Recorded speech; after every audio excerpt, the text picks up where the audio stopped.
자, 오늘 아버지 주일, 좀 아버지를 좀 생각해보고 또 아버지의 믿음, 오늘 본문에 나오는 아들의 믿음 비교해보면서 우리가 하나님 오늘 우리에게 주시는 그런 교훈과 지혜를 나누기 원합니다. 6.25 우리 한국전쟁 난리통에 아들 하나만을 데리고 월남한 후에 평생 독신으로 지내면서 의술을 전한 분이 계시죠. 우리 한국의 슈바이처라 하는 장기려 박사 이야기입니다. 그는 한 인터뷰에서 자신의 의술로 재산을 축적하고자 하는 그런 마음은 전혀 없다고 하면서 이런 말을 했습니다. 여기서 내가 어려움에 처한 사람을 능력껏 도우면 북에 남은 가족들도 인생의 막막하고 어려운 고비마다 도움을 주는 사람을 만나지 않을까 해서 나는 부를 축적할 생각 없고 의술을 하나님이 주신 그런 마음으로 전합니다. 이렇게 말했던 것입니다. 비록 불갑을 몸은 가족들과 떨어져 있지만 그 심정은 늘 그들과 함께 했다고 하는 거죠. 근데 여러분, 이와 달리 우리 주변에는 가족들과 함께 있으면서 늘 같이 거하면서 그 가족과 떨어져 지내는 왕따 아버지들이 있어요. 가족들에게 외면당하는 그런 아버지가 있다고 하는 거죠. 그래서 외면당하는 아버지, 그 자가 진단 테스트가 있어서 몇 가지 좀 알려드리면 이런 거예요. 휴일날 하루 종일 혼자 있을 때가 있다. 하루 6시간 이상 텔레비전을 보거나 잠만 잔다. 가족들에게 외면당하는 아버지랍니다. 또 자기의 고향, 취미생활, 나이 등에 대해서 자녀들이 전혀 모른다. 또 자녀가 방학인 것도 모르고 아내에게 늘 묻는데 애들 학교 안 가냐고 묻는다. 그리고 자녀들이 집 밖에서 전화하면은 다짜고짜 엄마 바꿔주세요 하고 엄마를 찾는다. 이런 현상이 나타나면 왕따 아버지다. 몸은 같이 살지만 가족에 외면당하는 아버지. 또 몸은 이렇게 남북으로 나뉘어서 멀리 떨어져 있지만 늘 가족을 생각하고 가족과 함께하는 아버지. 우리 아버지들의 결단에 따라서 이런 차이가 난다고 하는 것이에요. 여러분, 믿는 가정의 아버지들은 이렇게 가족들에게 외면당해서는 안 될 것이다. 왜냐하면 성경은 가장이란 그 가정의 중심인 영적인 지도자다. 제사장이다. 이렇게 성경이 말씀하고 있기 때문에 그래요. 이는 각 가정의 아버지는 자녀들에게 신실한 신앙을 유산으로 전해줄 사명이 있다고 하는 것입니다. 이를 위해서 무엇보다 먼저 아버지는 하나님 아버지 앞에서 자녀가 되어지겠다. 하나님 아버지 앞에서는 우리 아버지들도 아들이요 또 딸이요 자녀라고 하는 것입니다. 그래서 철저히 예배하는 예배자가 돼야지 그 가정의 가장으로서 중심을 잡으면서 그 자녀 신앙의 유산을 남길 수 있겠다 하는 것입니다. 아버지 주의는 오늘 우리 본문에 등장하는 인물들, 이 사울과 요나단, 어떤 관계죠? 아버지와 아들입니다. 이 아버지와 아들, 이 둘의 관계 속에서 하나님이 오늘 우리에게 주시는 그 영적인 교훈을 듣고 우리 삶에 한번 적용하는 지혜를 나누는 시간 되기를 원합니다. 자, 먼저 영적인 신념이 약화되면은 우리는 이 아버지 사울처럼 그렇게 인본주의적인 인물이 될 수 있겠다 하는 것이에요.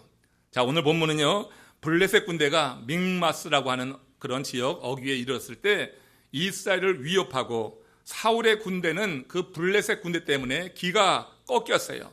사기가 저하되어서 완전히 전의를 상실하고 있던 그런 상황 속에서 발생한 한 사건입니다. 이런 민족의 위기는 그냥 찾아온 게 아니었어요.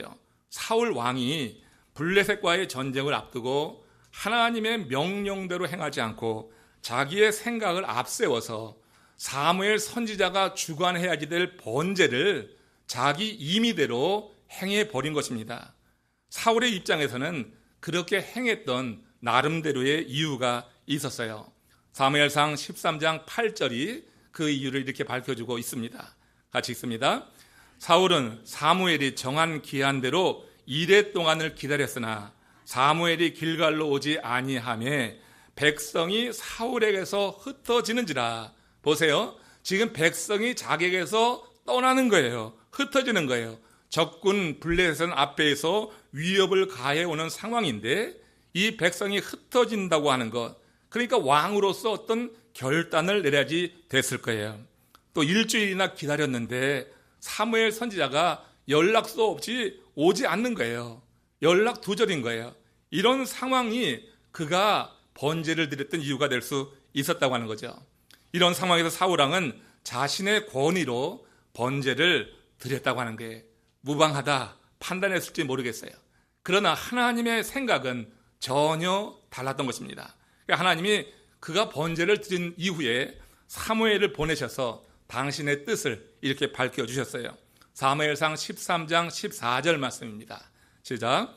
여호와께서 왕에게 명령하신 바를 왕이 지키지 아니하였으므로 여호와께서 그의 마음에 맞는 사람을 구하여 여호와께서 그를 그의 백성의 지도자로 삼으셨느니라. 사무엘이 주관해야 될 번제를 이 사울이 주관함으로 말미암아서 어떤 결과를 초래한 거예요? 사울의 왕위를 하나님께서 폐위시키겠다고 하는 거예요. 큰 일이 아니라고 생각했을 것이고 나름대로 이유가 다 있다고 생각했지만 하나님은 하나님의 명령을 지키지 않은 사울에 대해서 더 이상 그 왕위를 이제 지속할 수 없을 것이라고 하는 이런 말씀을 하시는 거예요. 여기서 우리는 하나님의 명령이라고 하는 것, 하나님이 분명히 우리에게 주신 명령이라고 확신할 때 어떤 상황에서든지 그것은 반드시 지켜야 한다고 하는 하나님의 음성을 들을 수 있어야지 될 거예요. 하나님은 사람이 내 생각에는 하면서 하나님의 뜻보다 자기 소견대로 행하는 것을 미워하시는 것입니다. 우리는 하나님의 일이라고 생각하면서도 그 하나님의 일을 하나님이 말씀하신 대로가 아닌 내 생각대로 내 소견에는 하면서 행할 때가 사실 많이 있어요. 여러분, 철학자 파스켈은 인간은 생각하는 갈대라고 말하잖아요. 이는 인간이 연약하지만 생각할 수 있는 사고력을 갖고 있기 때문에 위대한 존재가 될 수 있다고 하는 거예요. 갈대처럼 연약해도 생각할 수 있는 자가 그래서 세상을 지배하는 거예요. 사자처럼 호랑이처럼 그렇게 강해도 생각이 인간의 생각만큼 미치지 못하면 지배를 당하게 되는 것입니다. 그러나 성경은요, 인간의 생각 그 자체가 귀하고 좋은 거지만 이 생각 자체보다 더 중요한 것이 있는데 그가 어떤 생각을 하고 있느냐 하는 거예요. 생각하는 것은 우리에게 주어진 아주 특권이요, 우리에게 주어진 선물인데 우리가 어떤 생각을 하느냐, 이것이 그 생각이 중요하다고 하는 건데 지금 사울은 자기가 하나님이 주신 이 생각을 가지고 하나님의 뜻에 맞지 않는 그런 생각을 함으로 인해서 이런 심판을 받게 되었다고 하는 거예요. 잠언서 23장 7절 말씀 보십시오. 잠언서 23장 7절에 보면은 대저 그 마음의 생각이 어떠하면 그 위인도 그러하리라 그랬어요. 이게 한 사람의 사람됨이라고 하는 것이 어떤 외모나 학벌이나 재산이나 신분에 딸린 것이 아니다. 그 사람의 생각에 달린 것이라는 거예요. 우리의 사람됨. 그래서 그 마음의 생각이 어떠하면 그 위인이 그런 사람이다. 내 마음의 생각이 그 사람의 어떤 인격이나 사람됨을 가르는 그런 기준이 된다고 하는 거예요. 이유야 어쨌든 사울은 나름대로 이유 변명이 있었지만 사울의 생각은 결국 그가 신본주의자가 아니라 인본주의자라고 하는 사실을 드러낸 그런 일이 되고 말았어요. 그의 생각이 그러했기 때문에 그 위인이 그러한 거예요. 사울의 생각이 그러하니까 그 위인이 인본주의로 흘러가는 거예요. 그 결과가 어땠어요? 이스라엘은 블레셋에 침략받아서 이렇게 이제 풍전등화에 놓이는 정말 어려운 가운데 더 깊어지는 상황에 처하게 되었다고 하는 거예요. 오늘 본문은 민족의 이런 위기 상황에서 사울의 그 아들 요나단이 블레셋 진영으로 잠입한 이 사건을 말해요. 아버지는 인본주의인데 이 아들 요나단은 전혀 다른 모습으로 이제 그 블레셋 진영으로 들어가면서 하나님이 요나단을 통하여서 행하시는 일을 오늘 본문이 말씀하고 있어요. 자, 요나단의 이 행위는 큰 모험이었습니다. 마치 섭을 지고 불 속에 뛰어드는 것 같은 위험한 일이었어요. 그러나 그는 하나님께 모든 것을 맡기면서 그야말로 자기 한 몸 결단하고 민족을 구하기 위해서 모험을 감행한 것입니다. 하나님은 이렇게 하나님만 바라보면서 적진으로 뛰어든 요나단을 도우신 것이에요. 블레셋 군대에 요나단이 잠입해 들어가면서 나타난 현상이에요. 이건 뒤의 내용을 보면 그래요. 그러니까 요나단이 이 블레셋 진영으로 들어가게 될 때 군대 안에 자중질환이 일어나면서 온 군대가 전의를 상실하는 거예요. 이 블레셋 군대가 싸울 의욕을 잃어버릴 만큼 그렇게 낙담해지는 이런 상황들, 혼란과 낙심이 함께 뒤섞이는 그런 모습을 보게 되는 거예요. 사무엘상 14장 16절에 그때 그 상황을 이렇게 말씀하고 있습니다. 같이 합독합니다. 베냐민 기브아에 있는 사람들의 파수꾼이 바라본즉 허다한 블레셋 사람들이 무너져 이리저리 흩어지더라. 자, 여기에 기록된 블레셋 사람이 이리저리 흩어졌다고 하는 것은 문자적으로 보면 녹아내렸다고 하는 거예요. 멜팅 다운 되는 거예요.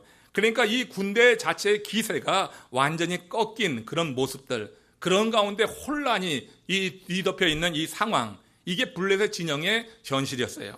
이런 전세의 변화를 보면서 사울은 기사회생하는 거예요. 좀 전까지만 해도 이 사울과 이스라엘 군대는 완전히 기세가 꺾이고 의욕 상실한 그런 모습이었는데, 이제 요나단이 그 블레셋 진영으로 잠입해 들어가면서 나타난 현상, 이것을 바라볼 때 기사회생해서 사무엘상 14장 18절에서 이제 이 사울 왕이 하는 말을 한번 들어보십시다. 같이 읽습니다. 사울이 아히야에게 이르되 하나님의 궤를 이리로 가져오라 하니 그때 하나님의 궤가 이스라엘 자손과 함께 있음이니라. 자, 사울은 적진의 급격한 변화를 보고 하나님의 뜻을 묻기 위해서 하나님의 궤를 가져오라 했겠죠. 그러니까 하나님의 궤를 가져오도록 제사장에게 명령한 것입니다. 그러나 사울의 마음에 있었던 이런 신실한 모습은 마치 안개와 같았어요. 안개는 잠시 있다가 사라지는 건데 사울 안에 있었던 신실한 모습도 안개처럼 잠시 떠오르다가 곧 사라지고 마는 거예요. 블레셋 진영이 점점 더 악화되는 거예요. 그 진영이 더욱더 어려워지는 모습을 보면서 사울이 아히야 제사장에게 다시 명령을 바꾸어 말합니다. 사무엘상 14장 19절 같이 읽습니다. 사울이 제사장에게 말할 때 블레셋 사람의 진영에 소동이 점점 더한지라 사울이 제사장에게 이르되 내 손을 거두라. 여러분, 이는 사울이 기회주의적이고 또 인본주의적인 신앙 자세를 갖고 있다고 하는 사실을 엿볼 수 있는 그런 말씀이에요. 그는 상황이 급변하면서 이제 이스라엘이 승리할 가능성이 높아졌다 나름 확신했어요. 그러면서 어떻게 불신앙적으로 변하는 거예요. 이제는 우리가 이길 수 있다. 여러분, 하나님의 도움 없이도 우리가 해낼 수 있다고 하는 그 마음이 사울의 마음에 타고들면서 거기서 손을 떼라고 하는 거예요. 갖고 올 필요 없다. 그 하나님의 도움 없이도 우리가 이길 수 있다고 하는 그런 마음이 이런 명령을 내리게 했던 거죠. 이렇게 영적 신념이 약화된 사람들에게 나타나는 특징적 모습이에요. 믿어도 믿기는 믿지만 자기 방식대로 믿는 거고, 하나님을 철저히 의지하기보다는 이성적으로 판단해서 자기 생각대로 선택적으로 의지하는 거예요. 그럼 이게 여러분 사울의 모습이기만 합니까? 여러분, 이런 말을 들을 때 괜히 여러분 남의 이야기만 듣지 말고 이게 굉장히 익숙하지 않아요? 이런 익숙한 모습이 우리들의 모습이 된단 말이에요. 우리가 여러분 하나님을 의지한다고 우리가 안 믿는 건 아니잖아요. 근데 믿기는 믿겠는데 내 방식대로 믿는 거고, 하나님을 의지해도 선택적으로 의지하는 것. 그러나 하나님은 우리를 철저히, 당신이 하나님의 백성들이 당신을 철저히 의지하는 것을 하나님이 기뻐하시는 줄로 믿습니다. 사울은 이런 태도를 가졌기 때문에 제사장 아히야에게 법궤를 가져오라, 굉장히 신선한 모습이에요. 이거는 그랬다가 금방 그 손을 거두라, 이렇게 명령을 받고 내리고 있어요. 가만히 살펴보니까 하나님을 굳이 찾지 않아도 이길 것 같다는 생각, 이게 인본주의적인 생각이에요.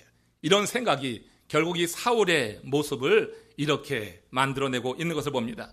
자, 이런 사울의 모습과 반대로 이제 그 아들 요나단의 모습은 정말 신실한 신본주의자적인 그런 모습을 보이게 돼요. 영적 신념이 점점점 강해지면서 이 요나단은 정말 하나님 앞에 기뻐하는 그런 하나님의 사람으로 서는 것을 봅니다. 여러분, 한 사람이 동전을 공중에 튕길 때 앞면이 7번 계속해서 나올 확률이 있을까요? 물론 있죠. 근데 여러분, 우리의 경험을 보면은 앞면이 7번 계속 나올 것을 우린 기대하지 못해요. 그건 기적이라고 이렇게 생각할 것입니다. 사람은 자신의 경험을 통해서 그런 우연의 일치가 일어나겠나? 내게는 그런 것이 일어나지 않아. 그래서 아예 생각조차 않고 그건 기적이다, 이렇게 말할 것입니다. 그러나 일부 사람들은 믿어요. 확률로 계산하면은 그렇게 믿게 되는 거죠. 1,000명이 동전을 던지면은 그럼 어떤 결과가 나타나겠어요? 한번 땅에 떨어졌을 때 잘 쉬어보면은 한 500개 정도는 앞면을 보이게 될 거예요. 500개의 동전을 다시 던지면 어떻게 될까요? 그 동전은 250개 정도는 또 앞면이 나오게 될 거예요. 이런 식으로 생각하면은 7번 연속 그림이 나오는 기적을 이룬 사람은 7명 정도가 된다고 하는 겁니다. 여러분, 이 이야기를 신앙생활에 적용해 보는 거예요. 신앙생활 하면서 우리의 생각이 있어요. 그리고 실제가 있어요. 이 생각과 실제의 차이를 좁혀서 기적을 맛보려면은 우리 안에 영적인 신념이 그야말로 확고하면 된다고 하는 것이에요. 여러분, 이 기적, 생각이라고 하는 것, 이 앞면이 7번 나온다고 하는 것은 불가능하다고 우리가 생각하잖아. 우린 그것은 가능하지 않다. 내 인간적인 경험만 가지고. 그러니까 이건 생각이에요. 근데 실제로는 7번 나올 수 있다니까. 그러니까 여러분, 이 생각과 실제의 간극을 좁히면서 우리가 기적을 맛볼 수 있는 것은 우리 영적인 신념이 강한 사람, 중간에 왔다 갔다 하지 않고 의지적으로 하나님을 선택했다, 아니면 내 방식대로 살다 하는 것 말고 지속적으로 하나님을 의지하고 하나님을 계속해서 바라보고 나가게 될 때 우리는 내 생각은 이렇지만 하나님께서 실제의 삶 속에서 이 생각 불가능하다는 것을 실제로 이루어지는 그런 기적을 맛볼 수 있도록 하나님이 그거는 역사하는 것인 줄로 믿습니다. 그건 내가 하는 게 아니라고 하는 거예요. 여기서 여러분, 요나단이 이 블레셋 진영으로 가면서 이제 그 무기 든 소년에게 하는 말이 이와 관련해서 우리에게 던져주는 의미가 커요. 사무엘상 14장 6절 말씀입니다. 같이 읽습니다. 우리가 이 할례 받은 자들에게로 건너가자. 여호와께서 우리를 위하여 일하실까 하노라. 여호와의 구원은 사람이 많고 적음에 달리지 아니하였느니라. 여러분, 이 단 두 사람, 지금 이스라엘 군대 전체가 저 블레셋 군대를 대할 때 이 기세가 꺾여서 완전히 두려워 떨고 있는 상황 속에서 있는데 단 두 사람이 들어갔다고 해서 그 블레셋 군대를 이길 수가 있겠어요? 이건 말이 안 되는 거죠. 단 두 사람이 들어가서 블레셋 군대를 쳐부신다고 하면 이거야말로 기적이 되는 거죠. 그런데 영적 신념으로 확실했던 이 요나단이 그 일을 이루는 거예요. 생각과 실제가 이제 어떻게 해요? 좁혀지면서 기적을 맛볼 수 있는 것은 뭐냐면 요나단의 생각에 여호와께서 우리를 위해서 일하실 것이다. 우리가 저들에게 들어가면은 우리가 이런 결단을 행하면 우리가 이런 신념 가운데서 우리가 행하게 되면 하나님께서 일하실 것이라고 하는 이 영적 신념이 확고했던 거예요. 그렇게 들어가는 이 요나단을 위해서 하나님께서 일하시는 거예요. 그 뒤에 뭐라고 그랬어요? 여호와의 구원은 사람이 많고 적음에 달린 게 아니다. 여러분, 이런 기적을 일으킬 때는 사람이 일하는 것이 아니라 하나님이 일해서 되는 줄로 믿습니다. 사람이 일한다고 생각하니까 불가능한 거지, 영적 신념이 정말 확고해서 이 일에 하나님께서 일하신다고 하는 믿음에 붙잡혀 있으면 그럼 사람의 수는 상관이 없다고 하는 거예요. 하나님이 이루신 구원은 사람이 많고 적음에 있는 것이 아니다. 이렇게 여러분, 하나님께서 일하실 것이라고 하는 굳은 믿음을 갖고 들어가게 될 때 거기서 여러분, 이 요나단이 한 일이 뭐가 있냐고요? 믿음으로 들어간 것밖에 없고 이스라엘 군대가 한 일이 뭐냐고요? 뒤에 머물러 가지고 벌벌 떤 것밖에 없습니다. 그러나 하나님께서 두 사람을 보시고 일하실 때 이제 그 안에 자중질환이 일어나게 되면서 예상치 못한 큰 일이 일어나서 이 군대가 서로를 죽이는 거예요. 서로 죽이면서 혼란에 빠지게 된 거예요. 나중에 여러분, 그 사울이 그 사람을 보내가지고 그 군대 진영을 살피게 했는데 어떤 표현이냐면은 가서 본즉이라고 그랬어요. 이스라엘 군대 가서 싸운 적이 아니라 성경 읽어보시면 그렇게 나온단 말이에요. 그들이 가서 본즉 하나님이 일하신 증거로서 그 안에 많은 죽음이 있고 이스라엘 블레셋 군대가 완전히 패퇴한 모습이 그 현장에 있었다라고 하는 것입니다. 블레셋 군대가 갑자기 술에 취한 듯 서로 죽이는 이런 혼란 가운데 빠지고 자중질환이 일어났던 것은 그것은 하나님이 일하신 결과인 줄로 믿습니다. 이게 요나단이 그런 믿음을 갖고 들어갔을 때 하나님이 행하신 일이었다고 하는 거예요.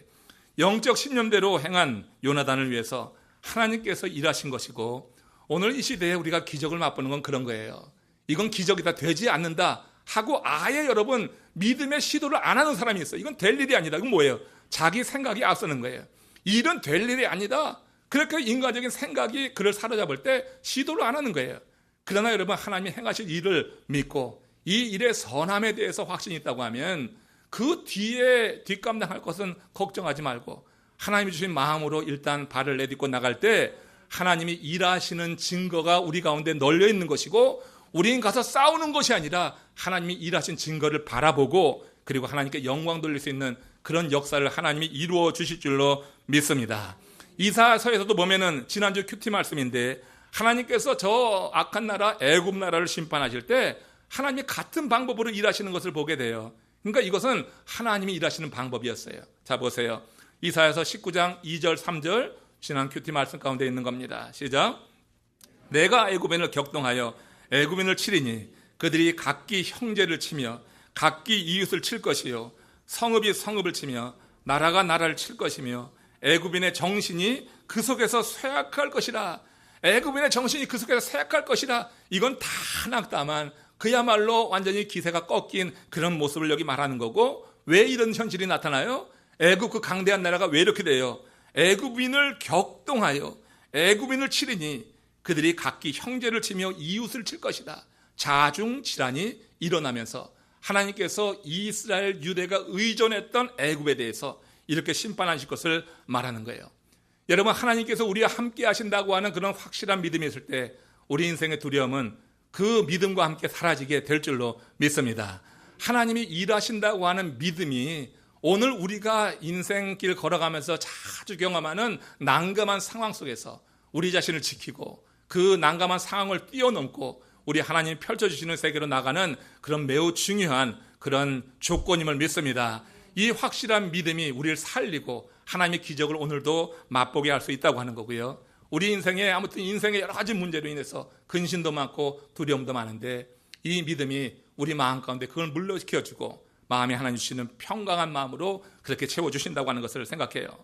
소설가 박완선 씨라고 하는 분이 계시죠. 유명한 소설가입니다. 그분이 돌아가셨는데 임종을 얼마 앞둘 때 그가 이런 글을 썼습니다. 살 만큼 살았고 또 죽을 때 매달릴 수 있는 유일한 분까지 정해 놓았건만 죽을 일을 생각하면 역시 무섭습니다. 그 다음 이야기가 기막혀요.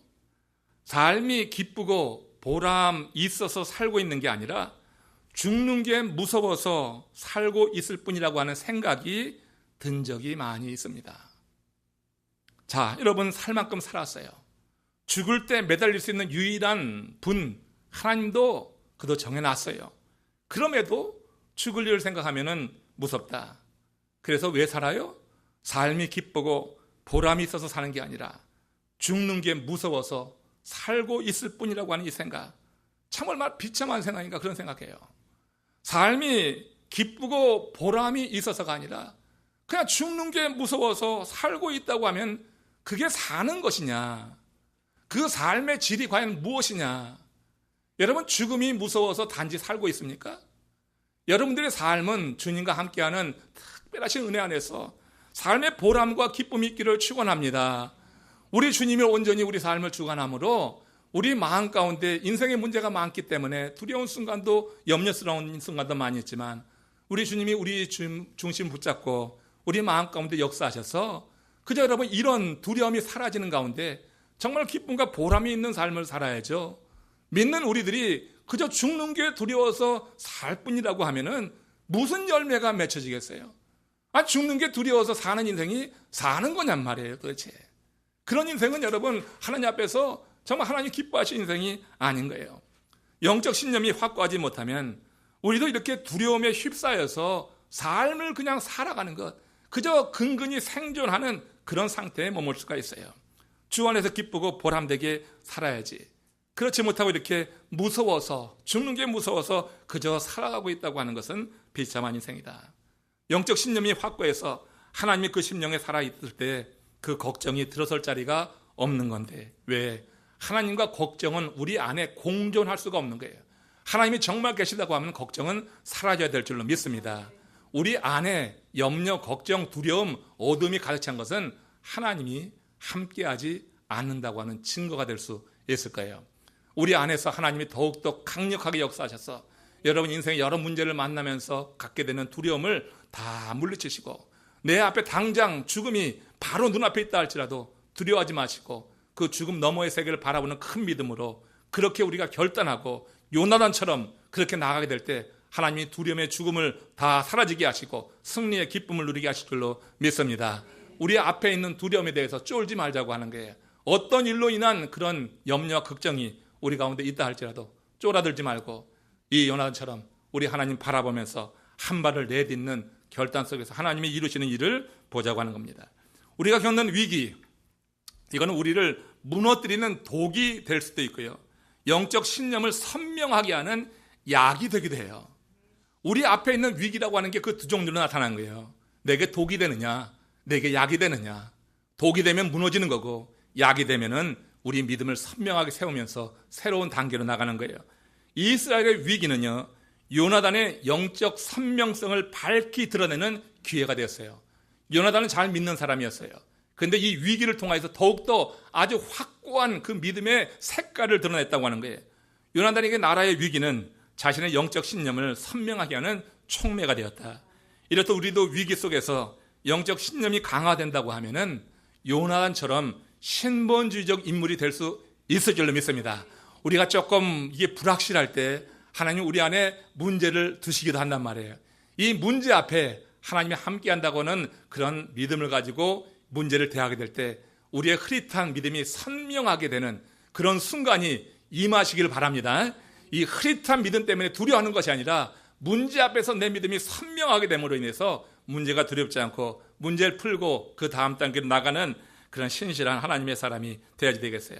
한편 세상 사람들은 위기에 처할 때 이렇게 영적 신념으로 무장한 사람들의 말을 듣습니다. 공동체가 위기에 처할 때 정말 믿음으로 확고하게 서서 그렇게 나가는 사람들이 따라가는 것입니다. 그렇지 않고 여러분 이렇게 이것도 아니고 저것도 아니고 그렇게 애중간하게 되면요, 사람들에게도 버림받고 하나님도 버림받고 그렇게 되는 거예요. 그러나 여러분 확고한 믿음을 갖고 설 때 사람을 얻게 되고 그 사람과 함께 하나님의 일이 이루어질 수 있다고 하는 것을 오늘 본문에서 보게 되는데, 사무엘상 14장 7절 이 요나단과 함께하는 병기든 자의 모습입니다. 시작. 무기를 든 자가 그에게 이르되 당신의 마음에 있는 대로 다 행하여 앞서가소서. 내가 당신과 마음을 같이하여 따르리이다. 자, 이거 얼마나 여러분 귀한 그런 사람을 얻은지 몰라요. 요나단의 무기든 소년이 마음을 같이하여 따른다고 했어요. 이건 단지 인간관계 때문에 따르는 게 아니에요. 주정관계이기 때문에 억지로 따라가는 그런 모습이 아니라고 하는 거예요. 억지로도 데려갈 수 있겠죠. 무기든 자니까 너 앞서가 그렇게 명령할 수도 있겠죠. 그렇지만 여러분 이 병기든 자의 고백을 보면은 이 병기든 자가 그가 주인이니까 마지못해 쫓아가는 거 아니에요. 그리고 실제로 여러분 자기의 생명을 걸리래 그렇게 여러분 쫓아오라고 윽박지르고 명령한다고 하는 게 아니에요. 도망칠 수도 있는 거예요. 지금 요나단이 가는 곳은 블레셋 진영이고 그것은 그저 불이 활활 타는 곳 같아요. 여기에 섭을 지고 들어가자고 하는 이런 명령인데, 그런데 여러분 지금 이 병기든 자가 뭐라고 하는 게 당신의 마음에 있는 대로 다 행하여 앞서가서, 그러니까 요나단이 갖고 있었던 이 신실한 믿음, 영적인 신념에 지금 이 병기든 자가 크게 감동을 받은 거예요. 그래서 당신이 앞서가면은 나는 따라가겠습니다. 당신과 마음을 같이하여 따르겠습니다. 이렇게 말하고 있는 거죠. 여호와의 구원은 사람이 많고 적음에 달리지 않았다는 요나단의 말이 정말 이 병기든 소년에게 큰 감동을 주었다. 그 말의 진정성을 보고 지금 이 병기든 소년도 함께 하고자 하는 마음이 일어났다 하는 것을 보게 됩니다. 여러분, 하나님은 단 두 사람의 연합을 통해서도 위대한 구원의 역사를 이루실 수 있는 분임을 믿습니다. 두 사람이 행하는 일이 아니기 때문에 그래요. 그 사람의 믿음을 보고 하나님이 행하실 것을 하나님이 아시니까 거기에 구원의 역사가 일어나는 거예요. 아니 두 사람이 가서 그렇게 여러분 군대를 다 와해시킬 수 있는 게 아니잖아요. 그냥 하나님이 행하시는 일이에요. 사람의 수가 중요한 것이 아니라 마음을 같이 하는 사람을 얻는다고 하는 것, 이거 중요한 거예요. 사람의 수보다 정말로 함께 마음을 같이 해서 그 일에 참여한다고 하는 것이 더 중요한 거예요. 사람 많다고 일이 되는 게 아니라 그야말로 같이 마음을 해서 따라가는 사람 한 사람만 있어도 그것이 힘이 되고 같은 믿음의 결단 통해서 하나님이 이루시는 일을 오늘도 볼 수 있는 줄로 믿습니다. 마음을 같이 하는 친구, 배우자를 둔 사람은 그래서 행복한 사람이에요. 여러분 한번 둘러보세요. 마음을 같이 하는 사람, 지금 불로 섭을 지고 뛰어들자고 하는데도 당신 앞서가서 내가 마음을 다해서 따르리다 하는, 그렇게 마음을 다하는 친구가 있습니까? 한 사람이라도 있습니까? 그런 배우자와 지금 살고 있습니까? 그럼 여러분, 세상 것 얻지 않아도 여러분은 이미 행복한 사람이고 복받은 사람인 줄로 믿습니다. 우리 성도님들 많은데 마음을 다해서 그렇게 따라올 수 있는 성도 한 분만 있으면 제 목회는 하나님이 이루시는 목회가 될 줄로 믿습니다. 어차피 하나님의 목회지만 그렇게 여러분 한 마음, 같은 마음을 가지고 오해하지 않고 따라와서 같이 나갈 수 있는 그런 여러분 한 사람이 여러분이 되길 바랍니다. 너가 돼 하고 밀지 말고, 네가 저 불 속으로 들어가 하지 말고, 내가 그 일을 해야지 하는 그런 마음으로 여러분이 되길 바라요. 여러분 가운데 한 명이 그렇게 여러분 마음을 가지고 함께 한다고 하면 하나님이 우리 교회를 통하여서 정말 더 큰 일을 이루시게 될 줄로 믿습니다. 이렇게 여러분 마음을 같이 하는 사람을 얻었다.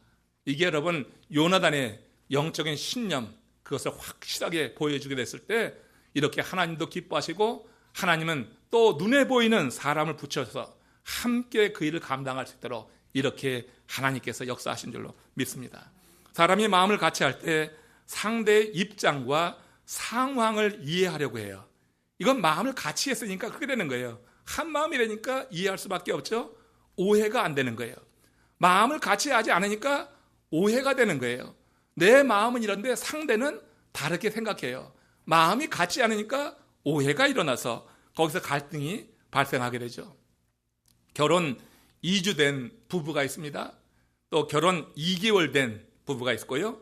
2년 차 된 부부, 그리고 20년 차 된 부부가 있어요. 자, 네 부부가 있어. 2주, 2개월, 2년, 20년. 자, 이들 부부를 대상으로 실험을 했어요. 실험의 내용은 부부들이 서로 상대에 대해서 얼마나 잘 아느냐 하는 실험이에요. 여러분은 2주 된 사람과 2달 된 사람과 2년 된 사람, 그리고 20년 된 사람 중에서 부부가 서로에 대해서 가장 잘 알 것이라고 하는 부부는 얼마나 된 부부일까요? 그래, 여기서는 지금 성가대에서는 20년이라고 했는데 20년 된 부부가 서로 잘한다고 하면 그 부부 잘 살고 있는 거고, 여러분 감사하시기 바랍니다. 여러분 20년 된 부부 오래 살면은 서로 잘할 것 같지만 실험의 결과, 그 실험의 결과를 보면은 2주 된 부부가 서로를 가장 잘한다, 이렇게 결과가 나왔어요. 왜 그러냐 이유를 달았어요. 신혼인 그들은 서로에 대해서 오늘은 상대가 뭘 하고 있을까 관심을 가져요. 밥은 먹었을까? 오늘 왜 저희의 얼굴 표정이 이렇게 어두울까?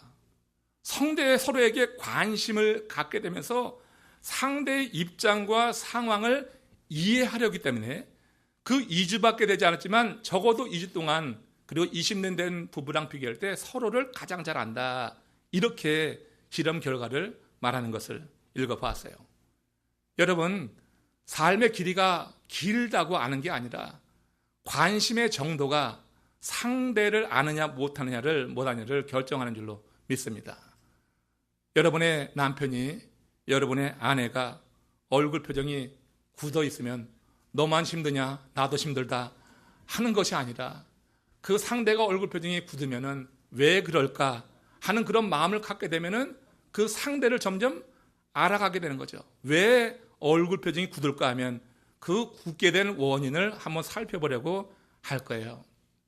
사람은 자기가 산 대로만 말하는 거 아니니까 여러분 너무 오해하지 마시고, 우리가 다 이렇게 관심을 얼마만큼 두느냐에 따라서 그래서 상대를 알아가는 것이지 기간이 문제가 아니더라. 결국 상대의 입장, 우리가 생각한다고 하는 것이 중요하더라. 콩깍지가 벗겨지면서부터 상대가 자기 입장을 이해해 주기를 바라죠. 내가 상대를 이해하고 왜 이렇게 힘들까? 왜 저런 표정일까? 오늘은 뭘 하고 있을까가 아니라 내가 오늘 하고 있는 것을 왜 저가 안 알아주지? 내가 밥 먹었는지 안 먹었는지 왜 저 사람은 관심도 없지? 내가 오늘 이렇게 마음이 우울하고 힘든데 왜 내게 어떤 일이 있냐고 물어주지 않지? 우린 여러분 나를 이해해 주려고 하는 마음이 많다고 하는 거예요. 그러니까 여러분 콩깍지 벗겨지게 되면서 자기 중심적으로 이기적인 속성을 갖고 있는 인간들이 자기 입장을 이해해 주길 바라는 그런 마음이 들면서 갈등이 생기기 시작한다. 내가 이해하려고 하면은 갈등이 없는데 이해받으려고 할 때 갈등이 많아진다. 목회하면서 보면 성도님들이 서로 간에 상처받았다고 하는 말 정말 많이 들어요. 상처받았다. 아무튼 저에게도 상처받았다고 하는 사람 예전에 많이 썼는데 요즘 좀 덜 듣는 것 같은데, 아무튼 뭐 상처받아요. 나랑 상관없이 상처를 받더라고. 양쪽의 말을 들어보면 다 일리가 있어요. 그러면 우리 왜 상처를 받는가? 결국 상대의 입장이나 상황을 이해하려기보다는 나의 입장이나 상황만 이해받으려고 하기 때문이다. 이 점에서 사람이 성숙해진다고 하는 것은 상대에게 이해받기보다는 상대를 이해하면서 성장하는 것을 성숙하다, 이렇게 말할 거예요. 신앙적으로 볼 때 신자에게 임하는 문제란 해결되기 위해서 존재하는 그런 것입니다. 하나님이 우리들 인생 중간중간에 다양한 문제를 놓으시는 이유는 영적인 선명성 때문에 그래요. 우리가 영적으로 흐릿할 때 하나님 문제를 놓으셔요. 그래서 다시 한번 깨끗하게 한번 닦고 가라고, 이 신앙의 유리를 맑게 하라고, 흐릿한 걸 지워내라고 우리 인생에 문제가 올 수 있습니다. 신자는 문제를 통해서 믿음을 확고히 하는 훈련을 받아서 영적으로 선명한 존재로 서가게 되는 거예요. 그러고 보면은 문제 자체가 결과를 결정하는 것이 아니라 문제를 대하는 태도가 결과를 결정한다고 하는 거예요. 이게 무슨 말이냐면 인생의 문제가 난해하다고 반드시 우리 인생의 결과가 절망적인 건 아니에요. 내가 겪고 있는 인생의 문제가 너무나 어렵고 힘들고 정말로 난해하다고 내 인생이 그렇게 절망적으로 끝나는 게 아니다. 아무리 난해한 문제가 와도 우리가 영적 신념으로 무장하고 그 문제를 대한다고 하면은 우리의 영적 성장을 이루는 계기가 되고 우리는 한 단계 높은 그런 신앙의 단계로 들어가게 될 줄로 믿습니다. 그러니까 좋은 결과가 나타나는 것이 될 수 있다고 하는 거예요. 노만 핀센 빌 그 박사의 책 가운데 생각의 힘이라고 하는 책이 있습니다. 여기에 해리포드 종 소에 관한 이야기가 예화로 나오는데, 한겨울 폭풍이 몰아칠 때 일반적으로 소들은 다 얼어 죽는다고 해요. 일반종 소들은 깔려 죽고 마는 거예요. 왜냐하면 소들은 몰아치는 바람을 등지고 울타리 쪽으로 쭉 몰려가는데, 몰려가는 엄청난 소들 가운데 수십 마리가 압사한다고 하는 것입니다. 그런데 해리포드 종은 다른 거예요. 이 소들은 차가운 바람을 정면으로 맞서면서 앞으로 간다고 하는 거예요. 등으로 바람을 받지 않고 앞으로 그 바람을 맞아낸다고 하는 거예요. 그들은 고개를 꽉 웅크리고 어깨를 밀착시키고 그렇게 맞대어서 북풍 한설을 온몸으로 받아내면서 느리더라도 앞으로 나가지 뒤로 돌아서지 않는다고 하는 거예요. 가장 강력한 놈들, 리더급들이 앞에 서서 그 북풍 한설을 막아내면 뒤에 따른 자들이 바람이 좀 약하잖아요. 그러면서 산다고 하는 거예요. 이 소들을 모는 카우보이가 말합니다.